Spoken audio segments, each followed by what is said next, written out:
తిలా పాపం తలా పిడికెడు అంటారు.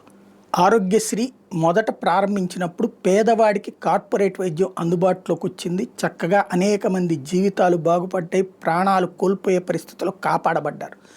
క్రమంగా ఆ తర్వాత ఆసుపత్రుల స్వార్థము ఉంది, ప్రభుత్వాల యొక్క నిర్లక్ష్యం ఉంది. ప్రభుత్వాలు బిల్లులు సకాలంలో చెల్లించకపోయేటప్పటికీ ఆ డబ్బుల భారం ఆసుపత్రుల మీద పడతా వచ్చింది. ఎందుకంటే భోజనాలతో సహా వాళ్లే ఏర్పాటు చేయాలి. ఆ భారం ఎక్కువ అయ్యేటప్పటికి దాన్ని తప్పించుకోవడానికి అవసరం ఉన్నా లేకపోయినా సరే ఆరోగ్యశ్రీ కిందన ఆపరేషన్లు చేయడం ప్రారంభించారు. ఈవెన్ డెలివరీ లాంటిది సహజ డెలివరీలని కూడా ఆరోగ్యశ్రీ అయితేనే డబ్బులు ఎక్కువ వస్తాయి కాబట్టి వాళ్ళకి సిజేరియన్స్ లాంటివి చేసినటువంటి పరిస్థితి ఉంది. దాంతోపాటుగా అవసరం లేకపోయినా ఆపరేషన్లు చేశారన్నటువంటి ఆరోపణలు ఉన్నాయి. ఇవన్నిటినీ ఇక పైన లేకుండా చూసుకోవాల్సినటువంటి అవసరం ఉంది. వీళ్ళు ఇప్పుడు ప్రభుత్వం చెప్తోంది 15 రోజుల్లోపు డబ్బులు చెల్లించేస్తాం అంటోంది.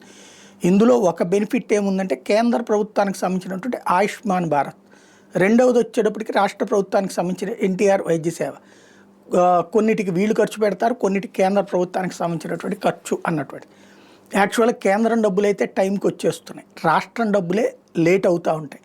అవి పరిష్కరించాల్సిన బాధ్యత ప్రభుత్వాలకు ఉంది. అట్లాగే ఆసుపత్రులు వాస్తవంగా జగన్ని ఈ విషయంలో తీవ్రంగా వ్యతిరేకించి జగన్ని దెబ్బ కొట్టడంలో కీలక పాత్ర పోషించారు.